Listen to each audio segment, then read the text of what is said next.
بسم اللہ الرحمن الرحیم الحمد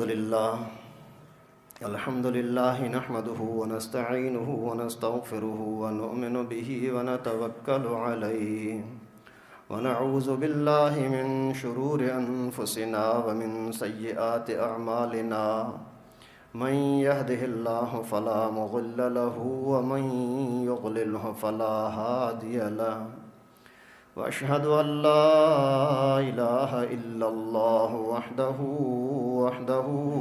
لا شريك له وأشهد أن محمدا عبده ورسوله أما بعد فأعوذ بالله من الشيطان الرجيم بسم اللہ الرحمن الرحیم وما محمد الا رسول قد خلت من قبله الرسل صدق اللہ العلی العظیم وبلغنا رسوله النبی الکریم ونحن على ذلك لمن الشاہدین والشاکرین والحمد للہ رب العالمین۔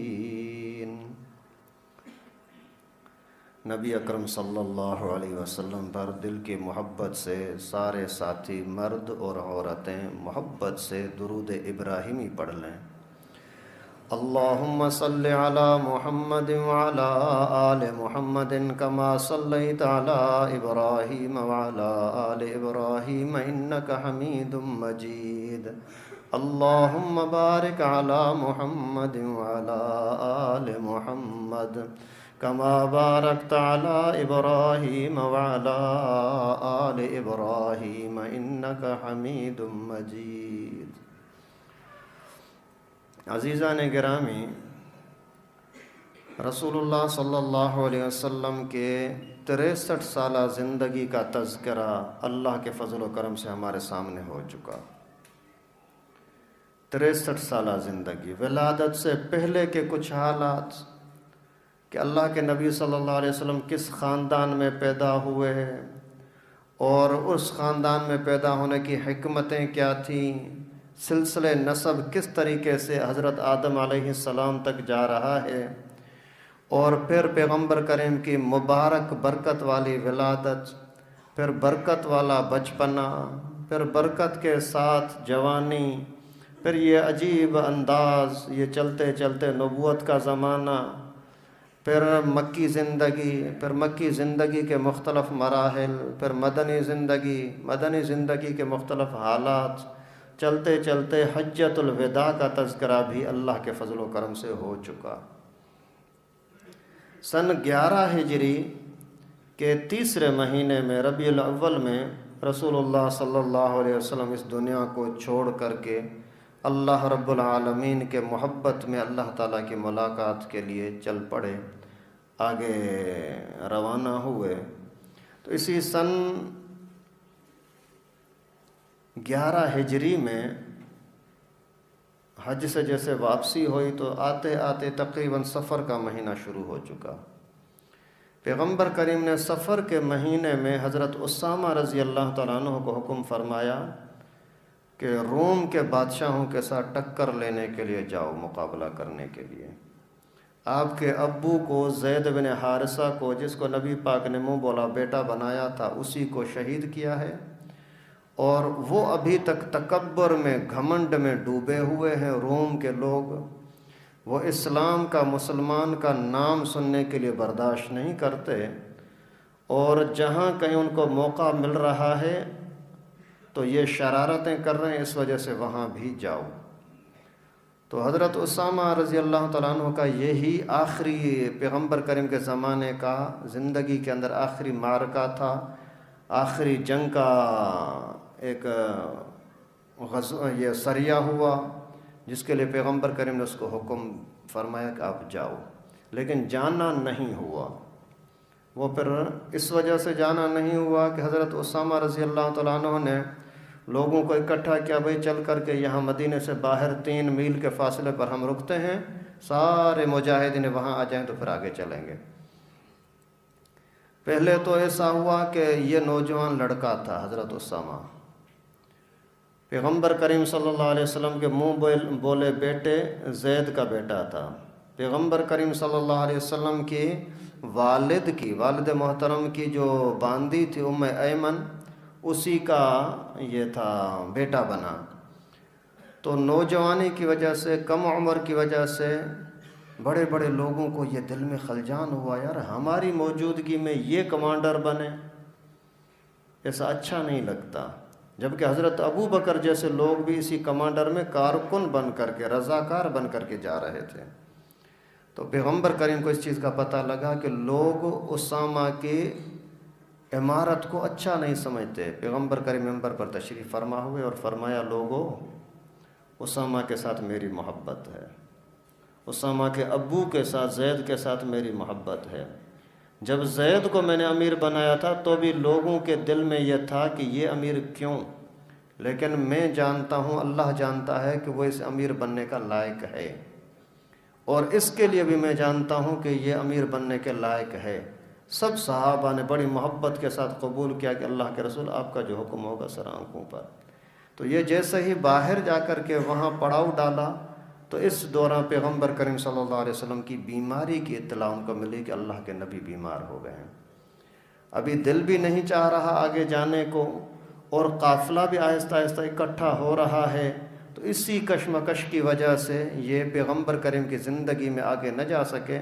لیکن جیسے ہی بعد میں حضرت ابو بکر صدیق رضی اللہ تعالیٰ عنہ کی حکومت ہوئی تو سب سے پہلے یہی آرڈر جاری کیا کہ اللہ کے نبی نے جو لشکر تیار کیا تھا وہ جائے گا، اسی ہی اسامہ کی عمارت میں جائے گا۔ اس کے بعد ربیع الاول کا آخر تھا، تو پیغمبر کریم صلی اللہ علیہ وسلم کو بھی اللہ رب العالمین کی طرف جانا تھا۔ کل من علیہا فان، اللہ کا قاعدہ ہے دنیا کے اندر جو کچھ بھی جاندار ہیں، جو چیز ہے وہ سب کو فنا ہے۔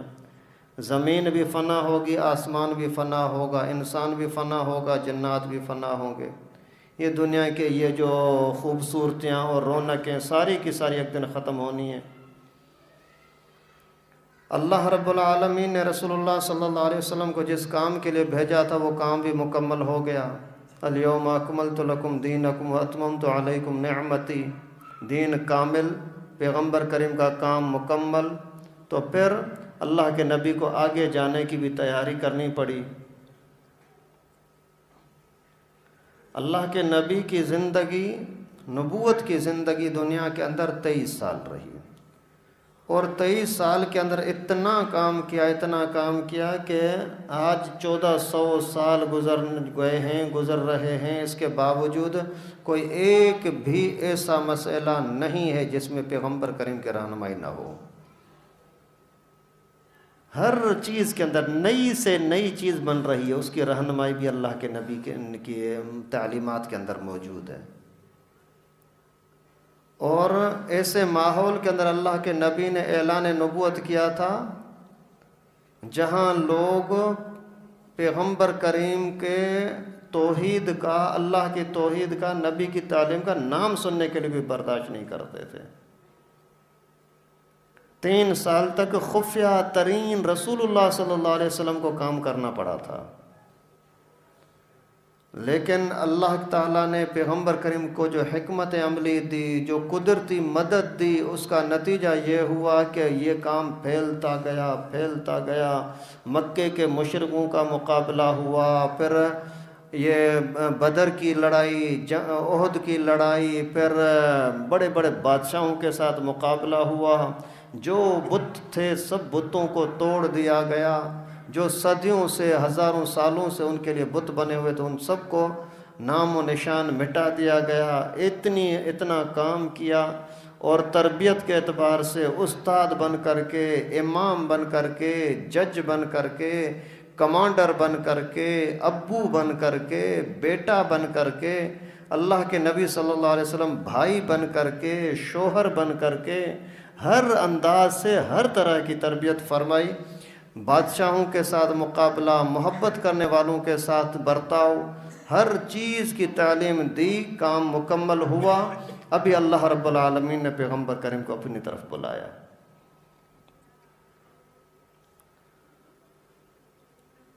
وفات سے پہلے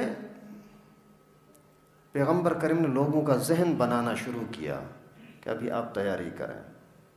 مثال کے طور پر حجۃ الوداع کے ٹائم پر پیغمبر کریم نے فرمایا لوگوں مجھ سے مسائل سیکھ لو، شاید آئندہ کبھی اس طرح سے پھر ملاقات نہ ہو۔ ذہن سازی کر رہے ہیں۔ اللہ رب العالمین نے اذا جاء نصر اللہ والفتح سورت نازل فرمائی، ترغیب دی، کیونکہ صحابہ کی جو محبت تھی نا، ان کے دل و دماغ یہ برداشت نہیں کر سکتے تھے، یہ سننے کے لیے تیار نہیں تھے کہ اللہ کے نبی کوئی دنیا سے بھی آگے چلے جائیں گے۔ کئی صحابہ ایسے تھے جو آ کر کے عرض کرتے تھے اللہ کے رسول ہم جب گھر میں ہوتے ہیں بھوک لگتی ہے نا تو آپ کا چہرہ آ کر کے دیکھتے ہیں بھوک مٹ جاتی ہے۔ ابھی ایسے لوگوں کو اگر یہ پتہ لگے کہ پیغمبر کریم دنیا سے جا رہے ہیں تو وہ کیسے برداشت کر سکتے ہیں؟ ایک صحابی نے تو یہاں تک کیا کہ جب پہلی مرتبہ اس کو پتہ لگا نا کہ پیغمبر کریم دنیا سے چلے گئے، اسی ٹائم پر دعا کی اللہ اگر مجھے آنکھیں ہوں اور آنکھوں سے نبی پاک کا دیدار نہ ہو تو میرے آنکھیں کس کام کی؟ اللہ مجھ سے یہ برداشت نہیں ہوگا کہ میری آنکھیں دوسروں کو دیکھیں اور میرے محبوب نبی پاک کو نہ دیکھیں، یا اللہ مجھے اندھا کر دے۔ ایسی محبت بھائی۔ تو اس وجہ سے اللہ رب العالمین نے پہلے سے ان کی ذہن سازی فرمائی۔ اور جب رمضان کا مہینہ آیا تو رمضان کے مہینے میں پیغمبر کریم نے حضرت جبرائیل کو قرآن پاک کا ختم 2 مرتبہ سنایا۔ ہر سال 1 مرتبہ سناتے تھے، اس سال 2 مرتبہ سنایا۔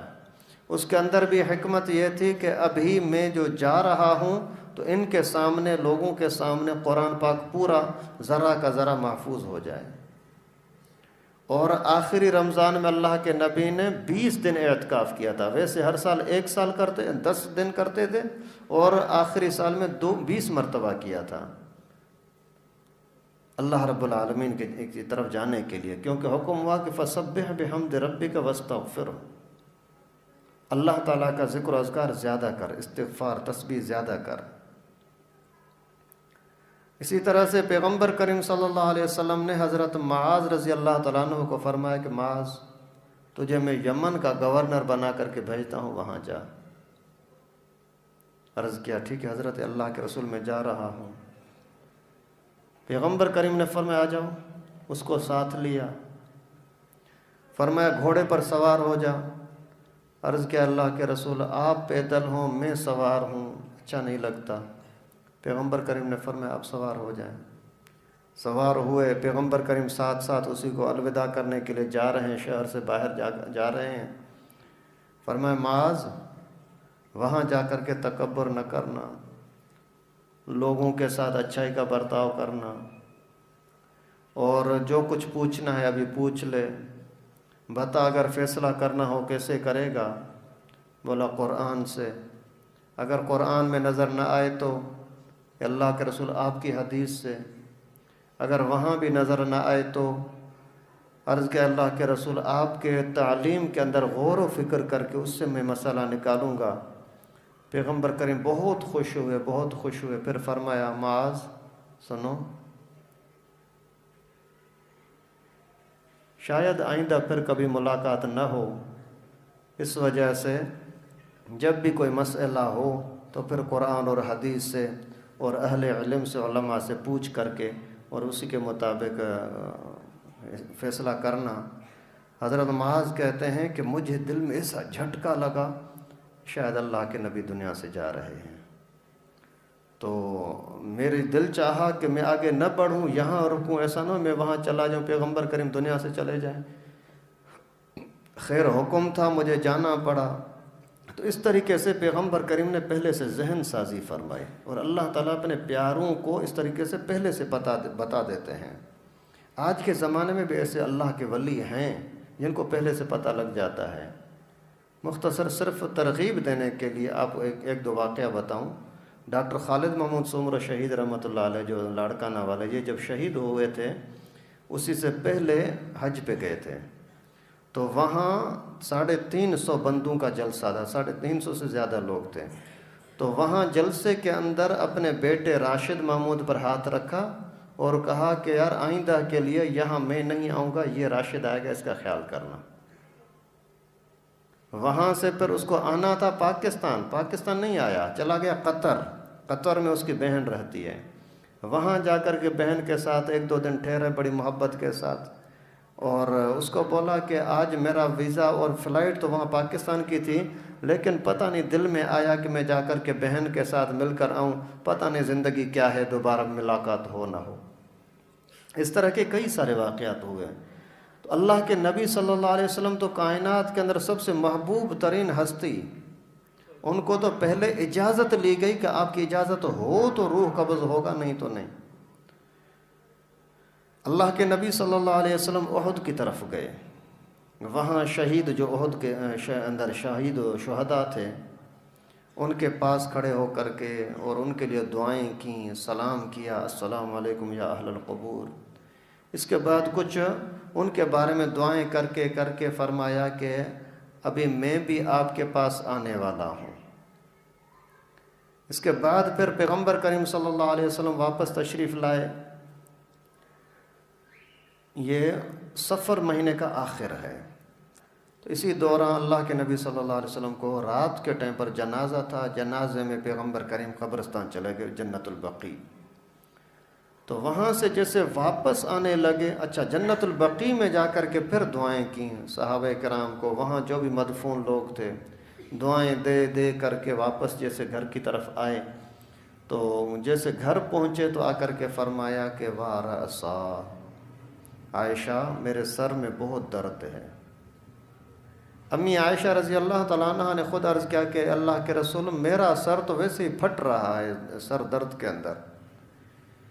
پیغمبر کریم صلی اللہ علیہ وسلم کی یہ 28 یا 29 سفر کو یہ سر کا درد شروع ہوا، 28 یا 29، اور وفات ہے 12 ربیع الاول. ابھی اس انداز سے تھوڑا سا باتیں سامنے رکھا. 13-14 دن تک پیغمبر کریم کی بیماری چلی ہے. تو اللہ کے نبی صلی اللہ علیہ وسلم گھر کے اندر تشریف لائے.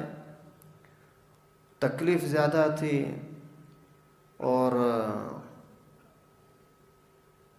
باری جو مقرر تھی گھر والوں کی طرف وہ اپنے انصاف کے ساتھ پوری کر رہے تھے.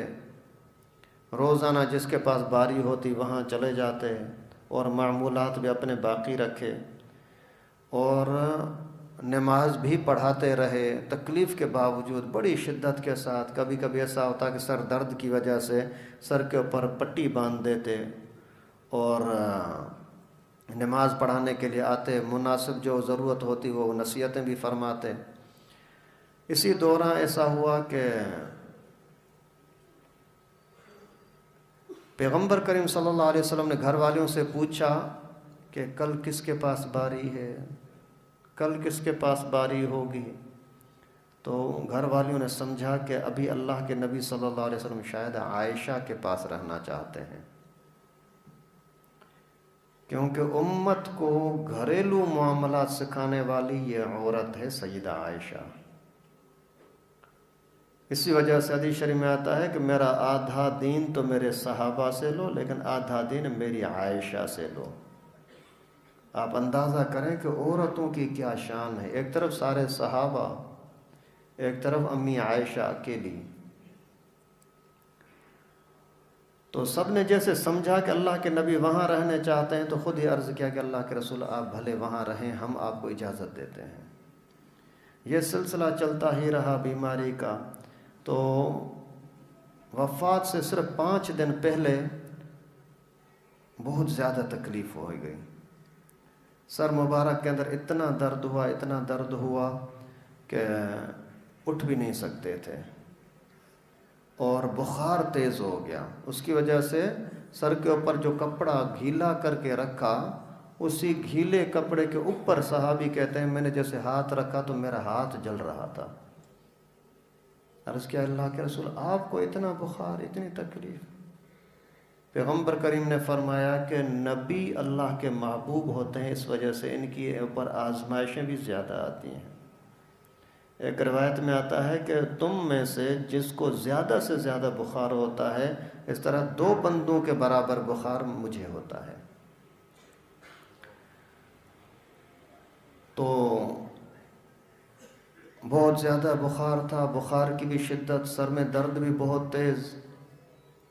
اللہ کے نبی صلی اللہ علیہ وسلم نے فرمایا کہ مجھے 7 مشکوں میں پانی لا کر دو۔ تو مختلف کنوؤں سے 7 مشکیں لا کر کے اللہ کے نبی صلی اللہ علیہ وسلم کے پاس لے آئے۔ پیغمبر کریم ایک ٹپ میں ایک برتن کے اندر تشریف فرما ہوئے۔ سائیں اگے آنچو سائیں یا متھے وے ہو تب سیاح ہے ڈے چو تب سیاح سے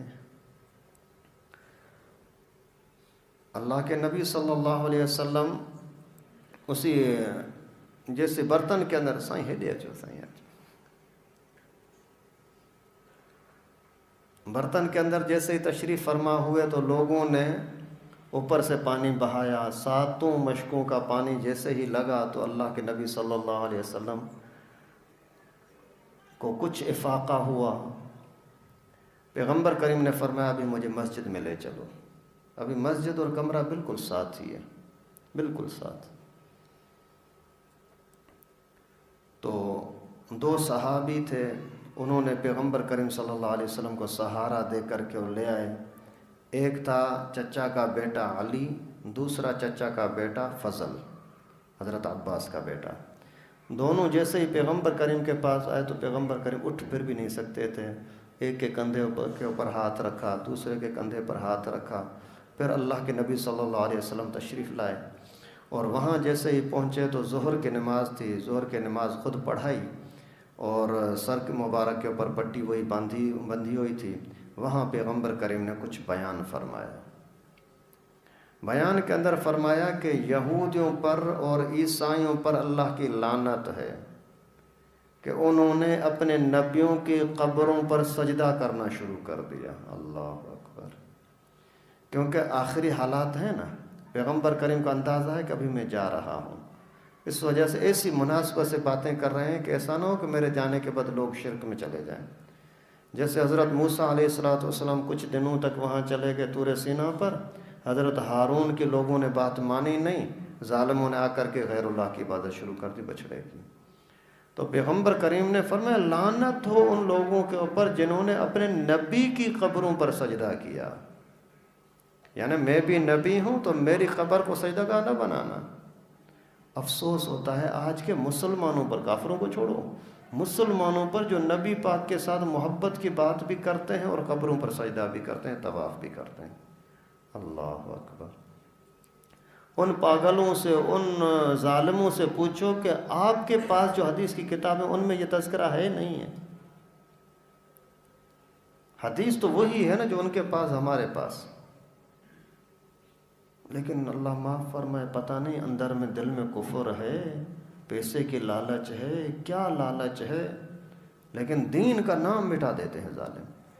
پیغمبر کریم صلی اللہ علیہ وسلم نے فرمایا کہ میرے بعد بت پرستی نہ کرنا، غیر اللہ کے سامنے نہ جھکنا، انصار کی پارت ہو۔ اللہ اکبر!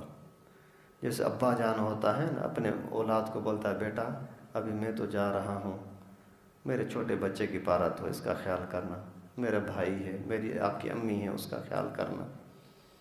اللہ کے نبی صلی اللہ علیہ وسلم نے فرمایا انصار کا خیال کرنا بھائی۔ جب مجھے مکے والوں نے نکالا تھا نا تو انصار نے میرے ساتھ محبت کی تھی، انہوں نے مجھے ٹھکانہ دیا تھا۔ میرے مہاجر ساتھیوں کا خیال کرنا، مہاجرین کا، انہوں نے اپنے گھر بال بچوں کو سب کو چھوڑ کر کے دین کی خاطر، میری خاطر یہاں آ رہے ہیں۔ آپس میں دشمنیاں نہ رکھنا، ان کا خیال کرنا۔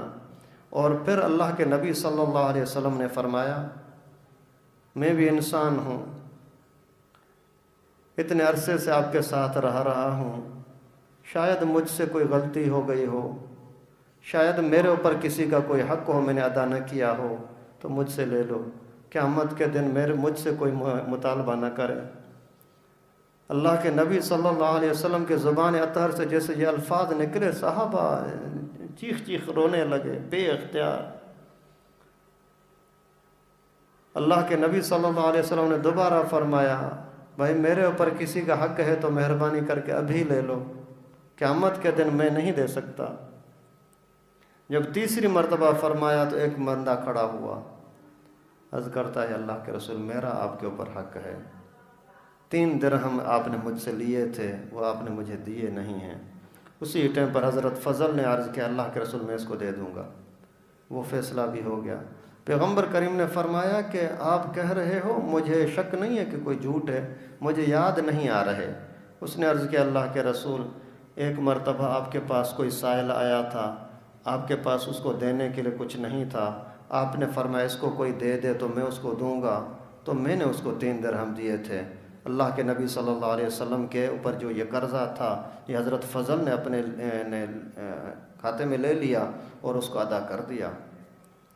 اس طریقے سے پیغمبر کریم صلی اللہ علیہ وسلم نے پھر دعائیں دیں، یا اللہ میرے شاگردوں کو کامیاب کر، یا اللہ میرے ان ساتھیوں کی پارت ہو، یا اللہ ان کے حال پر رحم فرما۔ پھر اللہ کے نبی صلی اللہ علیہ وسلم نے فرمایا لوگوں سنو، مجھے آپ کے غریب ہونے کا، مسکین محتاج ہونے کا خطرہ نہیں ہے۔ شفقت والا ابو ہوتا ہے نا، وہ اس طرح سے نصیحتیں کرتا ہے نا، آخر میں اللہ کے نبی صلی اللہ علیہ وسلم اپنے امتیوں کو، صحابہ کو نصیحتیں کر رہے ہیں، مجھے آپ کے غریب ہونے کا، فقیر محتاج ہونے کا خطرہ نہیں ہے، یہ خطرہ ہے کہ شاید مال تمہیں زیادہ مل جائے، مال کا حرص زیادہ مل جائے، اس کی وجہ سے شاید تم بھٹک جاؤ، خراب ہو جاؤ، گمراہ ہو جاؤ، ورنہ آپ کے یعنی دنیا کے اندر پریشانی کا مجھے کوئی بھی خوف خطرہ نہیں ہے۔ اور اسی طریقے سے پھر لڑائی جھگڑے سے رکنے کا منع کیا کہ لڑائی نہ کیا کرو۔ اس طرح سے بیان کرتے کرتے آخر میں فرمایا اودعکم اللہ، السلام علیکم ورحمۃ اللہ، میں تمہیں الوداع کہتا ہوں، اللہ کی تم پر سلامتی ہو۔ یہ کہہ کر کے پیغمبر کریم صلی اللہ علیہ وسلم نے اشارہ فرمایا، وہی فضل اور علی دونوں آئے پیغمبر کریم صلی اللہ علیہ وسلم کو لے کر کے گھر کی طرف چلے گئے۔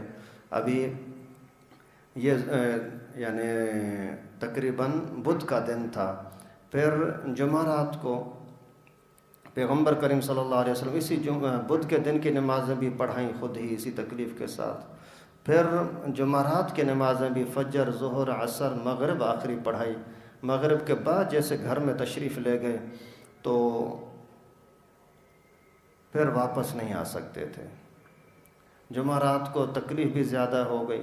اسی تکلیف کے دوران پیغمبر کریم کو بڑی چاہت تھی کہ لوگ اس طرح سے ہدایت پر آ جائیں، تو ایک واقعہ آتا ہے، واقعہ قرطاس من کاغذ۔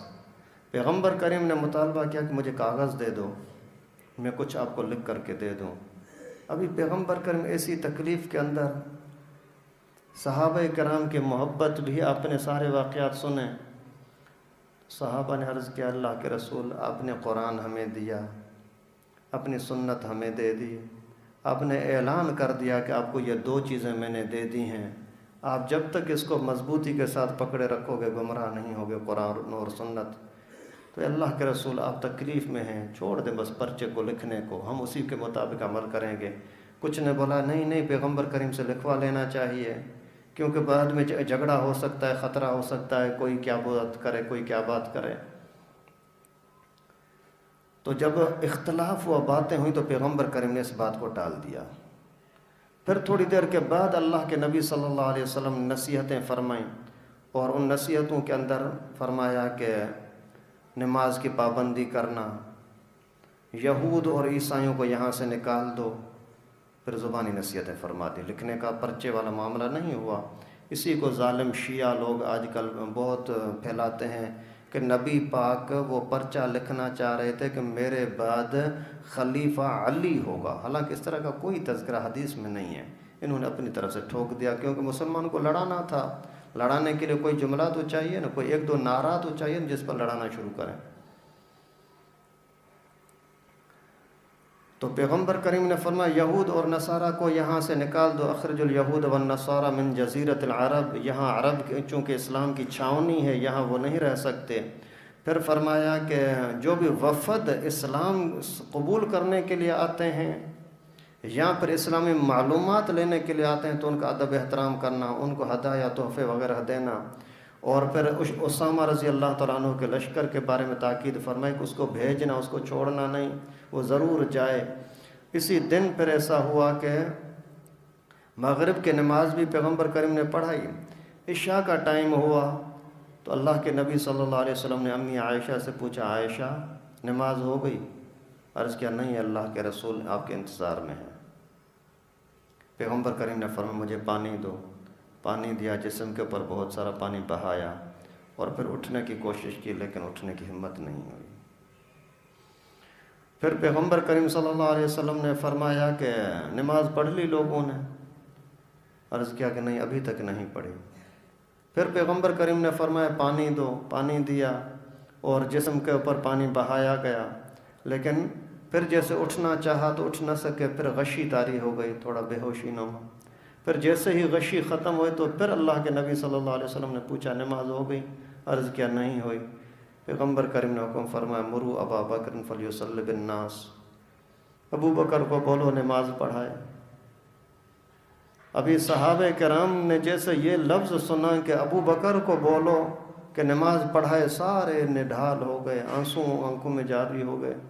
پہلی نماز تھی کہ اللہ کے نبی گھر میں موجود ہوں اور صحابہ کرام کا امام کوئی اور ہو۔ امی عائشہ نے عرض کیا کہ اللہ کے رسول ابو بکر نرم دل یہ کیسے نماز پڑھا سکتے ہیں؟ آپ کے مصلی پر آپ کی موجودگی میں کیسے کھڑے ہو سکتے ہیں؟ پیغمبر کریم نے اتنا میں ابھی تک جواب نہیں دیا تو کوئی اور صحابی اٹھ کر کے مصلی کی طرف آگے بڑھا۔ اللہ کے نبی صلی اللہ علیہ وسلم کو پتہ لگا، آواز دی نہیں اللہ اور اللہ کا رسول ابو بکر کے سوا کسی اور کی امامت پہ راضی نہیں ہے۔ پیغمبر کریم نے خود ابو بکر کو امامت کے لیے مقرر فرمایا۔ بعد کے لوگ، ظالم لوگ، اسلام کے دشمن، گستاخان رسول، گستاخان صحابہ، ظالم کہتے ہیں کہ ابو بکر نے قبضہ کیا تھا، حقدار کوئی اور تھا، نعوذ باللہ۔ حضرت ابو بکر صدیق رضی اللہ تعالیٰ عنہ نے نماز پڑھائی، وہی سسکیاں، رونا، آنسو۔ نماز ختم ہوئی، پھر کچھ صحابہ آئے پیغمبر کریم کی عیادت کے لیے۔ پھر یہ جمعرات کا دن تھا اور عشاء کی نماز، پہلی نماز اللہ کے نبی امامت نہ کر سکے، گھر میں نماز پڑھی۔ پھر جیسے جمعے کا دن ہوا، کوئی ایک بھی نماز کے لیے اللہ کے نبی صلی اللہ علیہ وسلم مسجد میں نہ آ سکے۔ پھر حضرت ابو بکر صدیق رضی اللہ تعالیٰ عنہ ہی نمازیں پڑھاتے رہے۔ تقریباً 17 نمازیں پیغمبر کریم کی زندگی میں حضرت ابو بکر نے پڑھائیں۔ جمعرات کی عشاء، جمعے کی 5، ہفتے کی 5، اتوار کی 5 اور پیر کی فجر۔ تو یہ 5 5 5 15 اور جمعرات کی 1 اور پیر کی 1، یہ 17 نمازیں حضرت ابو بکر صدیق رضی اللہ تعالیٰ عنہ نے پڑھائیں۔ اور اسی دوران حضرت اسامہ رضی اللہ تعالیٰ عنہ جو وہاں لشکر کے ساتھ تھا، جا رہا تھا روم کی طرف، اس کو پتہ لگا پیغمبر کریم کی طبیعت بہت خراب ہو گئی ہے، تو وہ وہاں سے آیا اللہ کے نبی کا دیدار کرنے کے لیے۔ جیسے ہی گھر میں پہنچا، حجر اطہر کے اندر جیسے آیا تو دیکھا کہ پیغمبر کریم آرام فرما رہے ہیں، آنکھیں بند ہیں۔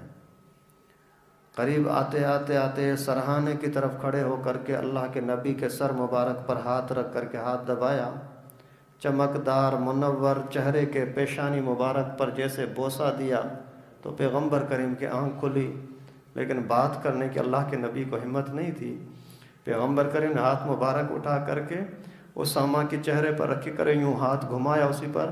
حضرت اسامہ فرماتے ہیں مجھے محسوس ہو رہا تھا کہ اللہ کے نبی صلی اللہ علیہ وسلم مجھے دعائیں دے رہے ہیں، لیکن پیغمبر کریم نے میرے ساتھ کوئی بات نہیں کی۔ پھر یہ حضرت اسامہ پھر چلے گئے، کیونکہ حکم تو یہی تھا کہ آپ وہاں جاؤ۔ تو اسی طرح چلتے ہوئے اتوار کا دن آ گیا۔ فجر کی نماز میں بھی پیغمبر کریم نہیں آ سکے، تھوڑا سا روشنی ہوئی تو اللہ کے نبی نے عائشہ سے پوچھا، عائشہ میرے گھر میں کوئی پیسہ ہے، مال ہے؟ عرض کیا ہاں 7 دینار پڑے ہوئے ہیں۔ اللہ کے نبی نے فرمایا اس کو صدقہ کر دو، صدقہ کر دو۔ یہ کہنے کے بعد پھر پیغمبر کریم صلی اللہ علیہ وسلم کے اوپر وہی غشی طاری ہوئی۔ جیسے ہی تھوڑا سا غشی سے افاقہ ہوا تو اللہ کے نبی نے پوچھا، صدقہ کر دیا؟ وہ بیچاری رو رہی ہے، محبوبہ گھر والی، اور عرض کیا کہ اللہ کے رسول نہیں کیا ابھی تک، ہم مصروف تھے آپ کی خدمت کے اندر۔ نہیں جلدی کرو، صدقہ کرو۔ اسی ٹائم پر وہ صدقہ کر دیا۔ پھر فرمایا کہ جو جو میرے غلام ہیں ان سب کو آزاد کر دو، آزادی کا اعلان کر دیا، اور فرمایا کہ جو ہتھیار میرے ہیں وہ بھی صحابہ کرام کو دے دو، تاکہ میں اللہ کا نبی جب دنیا سے جاؤں تو میرے مال میں میراث میں کچھ بھی میرے پاس نہ ہو۔ سارا کچھ جو کچھ تھا اللہ کے نبی صلی اللہ علیہ وسلم نے دے دیا، یہاں تک کہ آخری دن میں جو گھر کے اندر چراغ دیا جلانے کے لیے تیل کی ضرورت پڑی وہ بھی کسی اور سے لیا تھا، اللہ کے نبی کے گھر میں اتنا بھی نہیں تھا۔ آج ہم مسلمان ہیں، کتنا پیسہ مال جمع کرنے کے چکر میں نعوذ باللہ، میرے بعد میرے بچوں کا کیا ہوگا، میری بیوی کا کیا ہوگا۔ اللہ کے نبی صلی اللہ علیہ وسلم کی اتنی ساری گھر والیاں ہیں، ان کو اللہ کے حوالے کریں، اللہ تعالیٰ ان کو کھلائے گا، میں تھوڑی ہوں کھلانے والا۔ رزق دینے والا اللہ ہے، وہ تو زندہ موجود ہے۔ شوہر تو، باپ تو، گھر کا کوئی مرد تو، وہ تو رزق روزی دینے والا نہیں ہے، اس کو اللہ تعالیٰ نے سہارا بنایا تھا، اگر یہ چلا گیا سہارا کوئی اور بنے گا۔ ماں کے پیٹ کے اندر کون سہارا، کون کھلانے والا ہوتا ہے؟ بچپنے کے اندر ماں کی چھاتی میں دودھ ڈالنے والا کون ہوتا ہے؟ یہ کوئی ماں کا کمال ہے، یہ کوئی باپ کا کمال ہے؟ یہ تو بھائی اللہ کی قدرت ہے۔ جتنا مال زیادہ جمع ہوگا اتنا حساب کتاب سخت ہوگا، اللہ تعالیٰ حفاظت فرمائے۔ اور پھر پیر کا دن ہو گیا، اتوار کا دن بھی اسی طرح سے گزر گیا، امامت حضرت ابو بکر صدیق رضی اللہ تعالیٰ عنہ کی چل رہی ہے۔ پیر کے دن صبح کے ٹائم پر بھی اللہ کے نبی مسجد میں آ تو نہ سکے، لیکن حضرت ابو بکر نماز پڑھانے لگے، اتنے میں صحابہ کی نظریں ہر وقت وہی حجرہ طہر کی طرف ہوتی تھیں، کیونکہ پیغمبر کریم کو سامنے سے بالکل ساتھ ہی کرتا نا، اس کی طرف نظر تھی۔ اور جیسے ہی پردہ ہٹا کر کے اللہ کے نبی نے دیکھا کہ میرا شاگرد ابو بکر نماز پڑھا رہا ہے، صحابہ نماز پڑھ رہے ہیں، بہت خوشی ہوئی۔ اللہ کے نبی وہاں مسکرائے، اور خوشی کے عالم میں کسی صحابی نے دیکھ لیا، اسی نے بولا الحمدللہ الحمدللہ۔ سب صحابہ کی توجہ نبی پاک کی طرف ہوئی کہ شاید پیغمبر کریم صلی اللہ علیہ وسلم آگے تشریف لا رہے ہیں، لیکن پیغمبر کریم نے حکم فرمایا ابو بکر کو، ابو بکر رک رک اپنی جگہ پر، نماز تو ہی پڑھا۔ اس طریقے سے پیغمبر کریم صلی اللہ علیہ وسلم آئے، اور اسی ٹائم پر نہ آ سکے، پھر پردے کو ہٹا دیا۔ اللہ کے نبی صلی اللہ علیہ وسلم کا یہ اسی چمکدار روشن چاند کا آخری دیدار تھا جو صحابہ نے اسی عالم کے اندر کیا۔ اس کے بعد پھر پیغمبر کریم کی زندگی میں کسی نے دیدار نہ کر سکے۔ تھوڑا سا دن روشن ہوا، اسی دن ظہر سے پہلے انتقال ہوا ہے، تقریباً 10-11 بجے کے لگ بھگ۔ اللہ کے نبی صلی اللہ علیہ وسلم نے بیٹی فاطمہ کی طرف پیغام بھیجا کہ فاطمہ کو بلاؤ۔ فاطمہ جیسے ہی آئی تو پیغمبر کریم کی عادت مبارکہ تھی، جب بھی فاطمہ آتی تھی تو کھڑے ہو کر کے اس کا استقبال کر کے اور سر مبارک کو پیشانی پر چومتے تھے۔ آج دیکھا کہ بیٹی آئی ہے، اللہ کے نبی اٹھنا چاہ رہے، اٹھ نہیں سکتے، بی بی فاطمہ کے کو رونا آ گیا، اللہ کے رسول فداک ابی و امی فدیتک یا ابی، ابا جان میں آپ پر قربان۔ اور روتے ہوئے جا کر کے پیغمبر کریم کے سینے پر مبارک پر چہرہ رکھا۔ اللہ کے نبی صلی اللہ علیہ وسلم نے اسی کو کان کے اندر بات فرمائی، یہ ہنسنے لگی، یہ رونے لگی۔ پھر رونا رونا اتنا رونا ہوا کہ ساری گھر والیاں قریب آ گئیں، کیا ہو گیا؟ پھر پیغمبر کریم نے اشارہ کیا فاطمہ کو، فاطمہ بیٹی ادھر تو آ۔ جیسے فاطمہ دوبارہ قریب آئی تو پیغمبر کریم نے کان میں کوئی بات فرمائی، پھر یہ ہنسنے لگی۔ امی عائشہ کہتے ہیں مجھے غصہ آ گیا کہ یہ کیا کر رہی ہے، سارے گھر والے رو رہے ہیں، سارے صحابہ رو رہے ہیں، اور یہ فاطمہ ہنس رہی ہے۔ خیر اس وقت تو موقع نہیں تھا کہ پوچھ سکوں یا بول سکوں کہ کیوں۔ بعد میں پھر میں نے پوچھا کہ فاطمہ تو ہنسی کیوں، تو روئی کیوں؟ عرض کیا کہ میں روئی اس لیے کہ اللہ کے نبی نے فرمایا کہ میں ابھی دنیا سے جانے والا ہوں، مجھے رونا آ گیا۔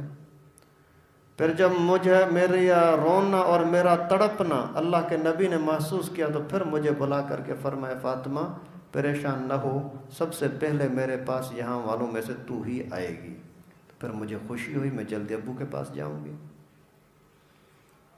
یعنی موت اچھے لوگوں کے لیے اچھی چیز ہے، نیک لوگوں کے لیے موت بڑی خوشی کی چیز ہوتی ہے۔ اور بی بی فاطمہ ہنسنے لگی، اور پیغمبر کریم نے دل کو خوش کرنے کے لیے فرمایا تو میرے پاس قریب جلدی آ جائے گی۔ اگر یہ کوئی بھاری چیز ہوتی، مشکل چیز ہوتی اور کڑوی چیز ہوتی تو اللہ کے نبی کبھی بھی اس کو یہ خوشخبری نہ دیتے کہ تو ابھی مرنے والی ہے، میرے پاس آنے والی۔ اس کے بعد پھر وہیں بیٹھے ہوئے تھے کہ حضرت عائشہ صدیقہ کا بھائی عبد الرحمن، اسی کے ہاتھ میں مسواک تھا۔ پیغمبر کریم نے جیسے اس کو دیکھا تو اسی کو دیکھتے ہی رہے، تو وہ جدھر جا رہا ہے پیغمبر کریم اسی کو دیکھ رہے ہیں۔ امی عائشہ سمجھ گئی کہ شاید پیغمبر کریم مسواک چاہتے ہیں، عرض کہ اللہ کے رسول مسواک چاہیے؟ پیغمبر کریم نے فرمایا ہاں۔ تو مسواک جیسے ہی لایا، اللہ کے نبی کو مسواک دیا، پیغمبر کریم صلی اللہ علیہ وسلم نے منہ کی طرف لے گئے لیکن سخت تھا، پھر واپس کیا۔ امی عائشہ نے عرض کیا اللہ کے رسول چبا کے دوں؟ پیغمبر کریم نے فرمایا ہاں، چبا کر نرم کر کے، ابھی نرم کر ہی رہی تھی تو پیغمبر کریم نے پھر اشارہ کیا کہ مجھے دو۔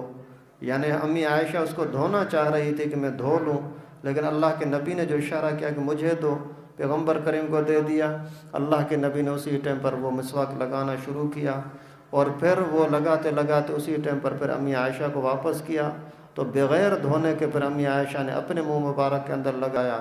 یہ ہمیشہ امی عائشہ پھر فخر کرتی تھی کہ میں وہ بابرکت عورت ہوں کہ آخر چیز کے اندر جو رسول اللہ صلی اللہ علیہ وسلم کے پیٹ مبارک میں، منہ مبارک میں کوئی چیز جانے والی تھی تو وہ میرے منہ کا پانی تھا۔ اور سب سے زیادہ میں برکت والی اس وجہ سے بھی ہوں کہ سب سے آخری چیز جو رسول اللہ صلی اللہ علیہ وسلم کے منہ مبارک سے جو چیز لعاب مبارک، وہ پاک پانی، وہ مطہر پانی جو قتادہ کی آنکھ پر لگا تو آنکھ ٹھیک ہو گئی، علی کے زخم پر لگا تو زخم ٹھیک ہو گیا، اور وہ مبارک پانی جو کنویں کے اندر پڑا تو کنواں میٹھا بن گیا۔ ایسا مبارک پانی اللہ کے نبی کی زبان اطہر کا وہ میرے پیٹ کے اندر گیا، میرے منہ میں گیا۔ اور پھر یہ پیر کا دن ہے، اور اسی دوران اللہ کے نبی نے حکم فرمایا کہ حسن حسین بچے کہاں ہیں، ان کو تو بلاؤ۔ 7-8 سال کے بچے ہیں، معصوم۔ وہ آئے دونوں، اللہ کے نبی صلی اللہ علیہ وسلم نے دونوں کو اپنے سینے پر بٹھایا، ایک اس طرف ایک اس طرف، دونوں کا چہرہ مبارک نبی پاک کے سینے پر۔ اس وقت میں بھی حدیث شریف میں آتا ہے کہ پیغمبر کریم صلی اللہ علیہ وسلم نے حضرت حسین کی شہادت کا تذکرہ فرمایا۔ کچھ علماء نے یہ پہلے کا بتایا ہے کہ پہلے یہ واقعہ ہو چکا تھا بتانے کا، لیکن واللہ اعلم۔ اس کے بعد امی عائشہ رضی اللہ تعالیٰ عنہ سے فرمایا کہ عائشہ، مجھے جو خیبر میں یہودی عورت نے زہر کھلایا تھا نا، اسی کا اثر آج ظاہر ہو رہا ہے، میرا پیٹ پھٹ رہا ہے، اندر ٹکڑے ٹکڑے ہو رہا ہے۔ یعنی وہ ظالمہ نے جو زہر کھلایا تھا، وہ واقعہ تفصیل کے ساتھ آپ کے سامنے آیا تھا۔ یہاں پھر پیغمبر کریم صلی اللہ علیہ وسلم کے سامنے اور بھی لوگ تھے، تو اس وقت میں بھی نصیحتیں فرمائی، الصلاۃ الصلاۃ الصلاۃ، نماز کا خیال کرنا، نماز کا خیال کرنا۔ یار آج کل اگر کوئی ابو جانے کے ٹائم پر بولتا ہے بیٹا اس چیز کا خیال کرنا، اس چیز کا خیال کرنا، تو تھوڑا بہت غیرت ہوتی ہے بچے کے اندر، تو ضرور ابو کی اسی وصیت کو پورا کرتا ہے۔ اور اللہ کے نبی صلی اللہ علیہ وسلم ایسے عالم کے اندر کہ بات کرنے کی بھی ہمت نہیں ہے، اس ٹائم پر بھی فرماتے ہیں الصلاۃ الصلاۃ، نماز کا خیال کرنا۔ دوسرا جملہ فرماؤ ما ملکت ایمانکم، جو آپ کے دسترس میں ہیں، جو آپ کے خادم ہیں، آپ کے غلام ہیں، مزدور ہیں، ان کا خیال کرنا۔ کیونکہ بڑے طاقتور کے ساتھ کوئی نہیں لڑتا جھگڑتا نا، چھوٹوں کے اوپر تو ہر ایک ظلم کرنے لگتا ہے۔ ملازم ہے بیچارہ، اس کے تنخواہوں کے معاملے میں، کام کے معاملے میں کتنا ظلم کرتے ہیں۔ اللہ کے نبی صلی اللہ علیہ وسلم نے آخری موقع پر بھی فرمایا او ما ملکت ایمانکم، جن کے اوپر تمہارا کنٹرول قبضہ چلتا ہے ان کی پارت ہو بھائی، ان کا خیال کرنا، ان کا دل نہ دکھانا، ان کو تکلیف نہ دینا۔ اور اس کے بعد پھر حضرت صحابہ کرام تھوڑا سائڈ پہ ہوئے۔ امی عائشہ رضی اللہ تعالیٰ عنہ فرماتی میں نے دیکھا کہ پیغمبر کریم کی تکلیف اور زیادہ بڑھ رہی ہے، تو اللہ کے نبی کو کہ پیچھے آ کر بیٹھی اور اپنے سینے مبارک پر پیغمبر کریم کا سر مبارک رکھا۔ اللہ کے نبی صلی اللہ علیہ وسلم نے فرمایا، اشارے سے فرمایا پانی لاؤ، پانی لائے، ساتھ کوئی کٹورے میں پانی رکھا، وہاں سے ہاتھ پانی میں ڈبو رہے تھے، پھر جسم اطہر پر، چہرے انور پر لگا رہے تھے، اس طریقے سے بار بار کرتے۔ اسی دوران پیغمبر کریم صلی اللہ علیہ وسلم نے کچھ ہونٹ ہلانا شروع کیا۔ امی عائشہ کہتی ہیں کہ میں نے کان نیچے کیا کہ میں سنوں تو صحیح کیا، تو اللہ کے نبی صلی اللہ علیہ وسلم نے ذکر بھی کر رہے تھے اور پہلے سے ہی وہاں صحابہ کو بتا دیا تھا کہ عبد خیر، امی عائشہ بھی سن رہی تھی، عبد خیر، اللہ کا ایک بندہ ہے، اس کو اختیار دیا گیا، آپ کیا چاہتے ہیں، دنیا کے اندر رہنا چاہتے ہیں یا میرے پاس آنا چاہتے ہیں؟ اگر دنیا میں رہنا چاہتے ہیں تو جو خزانے آپ چاہیں آپ کو ملیں گے، جتنا وقت چاہو آپ کو زندگی ملے گی، پھر آپ میرے پاس آؤ گے تو پھر بھی جنت، لیکن دونوں صورتوں میں آپ کو اختیار ہے، عبد خیر، اختیار ہے، چاہو تو دنیا میں رہو، چاہو تو میرے پاس ملاقات کے لیے آ جاؤ۔ جیسے یہ بات کی تو اللہ کے نبی صلی اللہ علیہ وسلم نے فرمایا کہ فاختر لقاء اللہ، اس نے اللہ تعالیٰ کے ملاقات کو پسند کیا۔ جیسے یہ جملہ کہا تو حضرت ابو بکر سے رونا آ گیا، آواز نکل گئی، لوگ حیران ہو کر کے دیکھنے لگے ابو بکر کو کیا ہو گیا۔ بعد میں جا کر کے پتہ لگا تھا کہ ابو بکر کا جو رونا تھا اسی بات پر تھا کہ وہ جس کو اختیار دیا گیا ہے وہ پیغمبر کریم ہے، اور پیغمبر کریم نے ہمیں چھوڑ کر کے اللہ تعالیٰ کے پاس جانا کو پسند کیا۔ تو یہی بات حضرت امی عائشہ کہتی ہیں کہ وہاں جیسے ہی میرے سینے مبارک کے پاس پیغمبر کریم تھے، سر مبارک میرے ٹھوڑی اور سینے پر تھا، تو وہاں میں نے کان نیچے لگا کر کے سنا کہ اللہ کے نبی کیا کہہ رہے ہیں، تو فرما رہے ہیں اللہم اغفر لی، اللہم بالرفیق الاعلیٰ، اللہم اغفر لی، اللہم بالرفیق الاعلیٰ، یا اللہ مجھے معاف کر دے، یا اللہ مجھے معاف کر دے۔ اللہ کے نبی وفات کے ٹائم پر معافی کی باتیں کر رہے ہیں، آج ہم ہیں پتہ نہیں اللہ معاف فرمائے کہاں سے کہاں۔ پھر فرمائے بالرفیق الاعلیٰ، یا اللہ میں آپ کے پاس آپ کے رفاقت میں آنا چاہتا ہوں، مجھے دنیا کی رفاقت، دنیا کی دوستی، دنیا کی چیزیں مجھے نہیں چاہیے۔ یہ بار بار کہتے کہتے اللہ کے نبی صلی اللہ علیہ وسلم اللہ تعالیٰ کے پاس چلے گئے۔ انا للہ و انا الیہ راجعون۔ اللہ کے نبی صلی اللہ علیہ وسلم کی جیسے ہی وفات کا وقت ہوا تو امی عائشہ رضی اللہ تعالیٰ عنہ وغیرہ جیسے ہی بات باہر پھیلی، باہر نکلی کہ اللہ کے نبی فوت ہو گئے، صحابہ کرام پر عجیب حالات سامنے آ گئے۔ حضرت علی رضی اللہ تعالیٰ عنہ جا کر کے ایک پیلر کے ساتھ بیٹھے بیٹھے اس کو پتہ ہی نہیں جہان میں کیا ہو رہا ہے، کوئی بلا رہا ہے، اسی کو پتہ نہیں لگ رہا کہ مجھے کوئی بلا بھی رہا ہے۔ اور حضرت عمر رضی اللہ تعالیٰ عنہ کے سامنے کسی نے بات کی کہ اللہ کے نبی فوت ہو گئے، فرمایا کہ خاموش منافق، تیری گردن اڑاؤں گا۔ ظالم تو اس طرح کی بکواس کرتا ہے، اللہ کے نبی دنیا سے چلے گئے۔ جیسے حضرت موسیٰ علیہ السلام 40 دن تک کے لیے اللہ کے پاس ملاقات کے لیے گئے تھے، پیغمبر کریم بھی اسی طرح سے اللہ تعالیٰ کے پاس ملاقات کے لیے گئے ہیں۔ موت وفات کی اگر کسی نے بات کی تو گردن کاٹوں گا۔ ابھی عاشق صحابہ کا یہ حال تھا، بیچارے اپنے ہوش میں نہیں تھے، آپے میں نہیں تھے، اور منافق ظالم اس ٹائم پر بھی شرارتیں کرنے لگے۔ ابھی وہ نئے نئے مسلمانوں کا ذہن خراب کرنے کے لیے کہتے ہیں یار نبی چلا گیا، جس کے لیے ہم مسلمان ہوئے تھے، جس کے لیے ہم سارا کچھ عبادتیں کرتے تھے، جس کے لیے جہاد کرتے تھے، ابھی وہ نہیں رہا، ابھی کس چیز کا اسلام، کس چیز کی نماز، کیا مزہ آئے گا نماز میں۔ اس طریقے سے کر کے اس طرح کی بکواس ان ظالموں نے شروع کی۔ حضرت ابو بکر صدیق رضی اللہ تعالیٰ عنہ سب سے پہلے گئے پیغمبر کریم کے حجر انور کے اندر، وہاں جا کر کے اللہ کے نبی کو چوما، سر مبارک پر، پیشانی پر، میت پر بوسہ دیا۔ بوسہ دینے کے بعد فرمایا اے اللہ کے رسول، آپ کی زندگی بھی پاکیزہ، آپ کی موت بھی پاکیزہ۔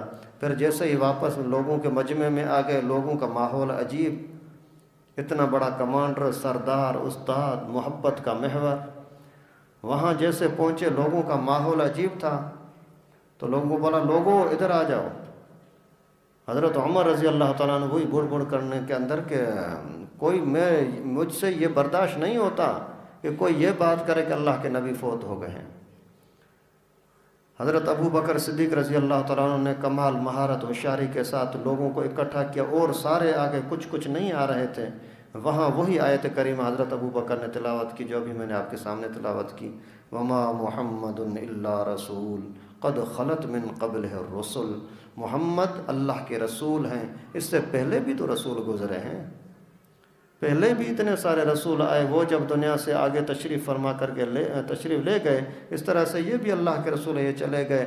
حضرت عباس رضی اللہ تعالیٰ عنہ فرماتے ہیں اللہ کی قسم اس وقت میں ایسا محسوس ہو رہا تھا کہ شاید یہ قرآن پاک کی آیت آج ہی نازل ہوئی ہے، حالانکہ ہمیں یاد آیا بعد میں کہ یہ پہلے احد کے ٹائم پر نازل ہوئی تھی، لیکن محسوس ایسا ہو رہا تھا جیسے حضرت عمر رضی اللہ تعالیٰ عنہ نے یہ آیت سنی، وہ بھی آ کر کے محبت کے ساتھ بیٹھ گیا اور اسی نے بھی بات کو قبول کر لیا۔ پھر بات آئی غسل وغیرہ کی، ابھی یہ پورا دن پیر کا پورا دن اسی طرح سے اسی کشمکش میں چلا گیا کہ کیا کیا جائے، حالات پر کنٹرول کرنا، اور اسلامی طریقہ یہ ہے کہ فوری طور پر آپ کوئی خلیفہ مقرر کرو۔ تو بنو ساعدہ کے اندر لوگوں نے پھر اکٹھے ہو کر کے ادھر اللہ کے نبی صلی اللہ علیہ وسلم کے وفات سے پہلے یہ فیصلہ کرنا ہے، تو سب نے اتفاق کر کے حضرت ابو بکر صدیق رضی اللہ تعالیٰ عنہ کو خلیفہ بنا دیا۔ کچھ لوگوں نے اختلاف بھی کیا لیکن وہ پھر سب متفق ہو گئے حضرت ابو بکر کے خلافت پر۔ تو ابھی یہاں پہ پھر غسل وغیرہ کا مرحلہ آیا، تو پیغمبر کریم کے گھر کے لوگ، حضرت عباس کے 2 بیٹے تھے، حضرت فضل اور قسم، اور حضرت علی اور حضرت عباس خود، اور ایک خادم تھا شقران، اور حضرت اسامہ زید کا بیٹا، یہ سارے مل کر کے اللہ کے نبی صلی اللہ علیہ وسلم کو غسل دلایا، کپڑوں کے اوپر ہی غسل دلایا، اور اس کے بعد 3 یمنی چادروں کے اندر اللہ کے نبی صلی اللہ علیہ وسلم کو کفن دیا گیا اور قبر مبارک کے حوالے کیا۔ منگل کا دن اسی طرح سے پیر کا دن بھی گزر گیا، منگل کے شام تک یہ سارا سلسلہ چلتا رہا۔ پھر شام کے ٹائم پر اللہ کے نبی صلی اللہ علیہ وسلم کو قبر انور کے حوالے کیا گیا، وہ قبر مبارکہ جس کے بارے میں علماء امت کا اتفاق ہے کائنات کے اندر سب سے زیادہ عظمت والی اگر کوئی جگہ ہے تو رسول اللہ صلی اللہ علیہ وسلم کے مبارک جسم کو لگنے والی مٹی ہے۔ ما بین بیتی و منبری روضۃ من ریاض الجنہ، میرے منبر اور میرے روضے کے بیچ کی جو جگہ ہے یہ سارا جنت کا ٹکڑا ہے۔ اسی وجہ سے کچھ عاشقوں نے بولا نا کہ جنت میں اتنا مزہ نہیں جتنا نبی پاک کے روضے کے پاس مزہ ہے، کیونکہ جنت میں نبی پاک ابھی نہیں ہے جبکہ روضے کے اندر نبی پاک بھی ہیں، جنت بھی ہے۔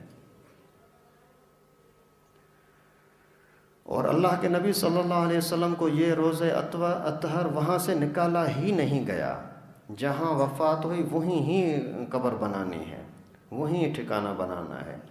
اور مسنون طریقہ آج کے زمانے میں بھی یہی ہے کہ ادھر ادھر آدمی میتوں کو لے جاتا پھرے کہ وہاں سے لے جاؤ ادھر لے جاؤ ادھر لے جاؤ، یہ اچھا نہیں ہے، وہیں رکھنا چاہیے جہاں وفات ہوئی ہے۔ ابھی یہاں سے مختصر باتیں چند خلاصے کے طور پر آپ کے سامنے رکھوں۔ پیغمبر کریم کی بیماری کا عالم تھا تو گھر کے اندر، آج جو ہم ذرے ذرے بیماری پر ڈاکٹروں کے پاس اسپتالوں میں بھاگتے ہیں، اس سے تھوڑا سا اپنے آپ کو بچانے کی کوشش کریں۔ علاج کرانا منع نہیں ہے، لیکن ظاہر وفات والا انداز سے پتہ لگ جاتا ہے کہ یہ ابھی آخری سٹیج پہ ہے، تو اس ٹائم پر آپ کوشش کریں اس کو اپنے خاندان میں گھر میں رکھیں۔ اس کا فائدہ یہ ہوگا، آج کل زیادہ 99% میتیں اسپتال سے آتی ہیں، 99%، اور وہاں یہ ہوتا ہے کہ وہ بے ہوش کر دیتے ہیں، انجیکشن لگا دی، کوئی وہ درد کر رہا ہے وہ بیچارہ تھوڑا تڑپے گا، یہ انجیکشن لگا دیں بے ہوش ہو گیا۔ ابھی بے ہوشی کے عالم میں یہ ذکر کہاں کرے گا، اللہ کا نام کہاں سے لے گا بھائی؟ اور جب موت آنی ہی ہے تو تمہاری دوائیاں کس کام کی ہیں؟ جب موت آنی ہے تو دوائی تو کسی کام کی ہے ہی نہیں نا۔ آپ مناسب اپنے طاقت کے مطابق علاج بھلے کریں، لیکن اپنے آپ کو مصیبتوں میں ڈالیں، اس بیچارے کو ذکر سے غافل کر کے اور جہنم میں ڈال دیں، ان چیزوں سے اپنے آپ کو بچائیں۔ حضرت بیر والوں کا واقعہ شاید میں نے آپ کو بتایا ہے کہ وہ جب ان کا آپریشن ہونا تھا تو انہیں شرط لگائی، بھائی میرا آپریشن اس شرط پر کرنا کہ نماز عشاء کے فوراً بعد کرو تاکہ فجر سے پہلے پہلے میں ہوش میں آ جاؤں، میں نماز پڑھ سکوں، ایک شرط یہ۔ دوسری شرط یہ کہ مجھے بے ہوش نہیں کرو گے، ہوش میں آپریشن کرو گے، بھلے چیر پھاڑو کچھ بھی ہو۔ اور تیسرے نمبر پر یہ کہ مجھے کوئی عورت ہاتھ نہیں لگائے گی، کوئی نرس ہاتھ نہیں لگائے گی۔ اور آج ہم جو ڈاکٹروں کے حوالے کر دیتے ہیں، ہمیں تو آپریشن تھیٹر میں جانے بھی نہیں دیتے، وہ پتہ نہیں کیا کر رہے ہوتے ہیں۔ بھائی اگر بیٹے کے ساتھ، بیوی کے ساتھ، بھائی کے ساتھ، ماں باپ کے ساتھ وہ مریض پڑا ہوگا، وہ کم از کم ساتھ ذکر تو کریں گے۔ لقنوا موتاکم باللا الہ الا اللہ، اللہ کے نبی نے فرمایا کہ جو مریض ہوں، مرنے کے قریب ہوں، ان کے سامنے آپ لا الہ الا اللہ، لا الہ الا اللہ، لا الہ الا اللہ آہستہ آہستہ پڑھا کرو، تاکہ اس کے زبان پر بھی، اس کے کانوں میں بھی اللہ کا نام ہی جائے، تاکہ اس کے زبان پر بھی جاری ہو جائے۔ خیر، اللہ کے نبی صلی اللہ علیہ وسلم کائنات کے محسن امتی، ہمارے وہ محسن آج بھی اگر بیٹھ کر کے کہیں چھپ چھپا کرے کسی بھی جگہ پر صرف اتنا کہہ دو صلی اللہ علیہ وسلم، تو اللہ رب العالمین آپ کے کم از کم 10 درجات بلند کر دیں گے، 10 گناہوں کو معاف کر دیں گے۔ وہ محسن رسول اللہ صلی اللہ علیہ وسلم جو آخری وفات کے ٹائم پر بھی امت کو یاد کر رہے ہیں اور امت کی اصلاح کی کوشش کر رہے ہیں، اللہ کے قرب کا ذریعہ نماز اس کی ترغیب دے رہے ہیں۔ اور جب اللہ رب العالمین کے ساتھ ملاقات ہوئی تھی آسمان پر معراج پر، اس ٹائم پر بھی اللہ تعالیٰ نے فرمایا السلام علیک ایھا النبی، اے میرے نبی آپ کے اوپر میرا سلام ہو، میری رحمتیں برکتیں ہوں۔ اللہ کے نبی صلی اللہ علیہ وسلم نے عرض کیا السلام علینا وعلی عباد اللہ الصالحین، یا اللہ میرے امت کی بھی بارت ہو۔ سبحان اللہ۔ ایک موقع پر پیغمبر کریم نے اپنے جماعت کو، شاگردوں کو فرمایا کہ میں آپ کے لیے آگے جا رہا ہوں آپ کا انتظام کرنے کے لیے، ابھی آپ پریشان نہ ہونا، حوض کوثر میں آپ کا انتظار کر رہا ہوں گا، آپ آب کوثر پلاؤں گا۔ یہ پوری امت کے لیے، اس کے لیے لازم ہے بھائی مہربانی کر کے اس پیغمبر کریم پر درود شریف پڑھا کریں۔ اللہ تعالیٰ سے دعا ہے اللہ پاک ہماری یہ محنت اپنی بارگاہ میں قبول فرمائے، کمی کوتاہی معاف فرمائے، اخلاص کے ساتھ رسول اللہ صلی اللہ علیہ وسلم کا تذکرہ کرنے کی توفیق نصیب فرمائے۔ باقی انشاءاللہ العزیز ساتھیوں کا اصرار بھی ہے، مشورہ بھی ہے، یہ سلسلہ چلاتے رہیں گے، لیکن ابھی بیچ میں وقفہ آ رہا ہے رمضان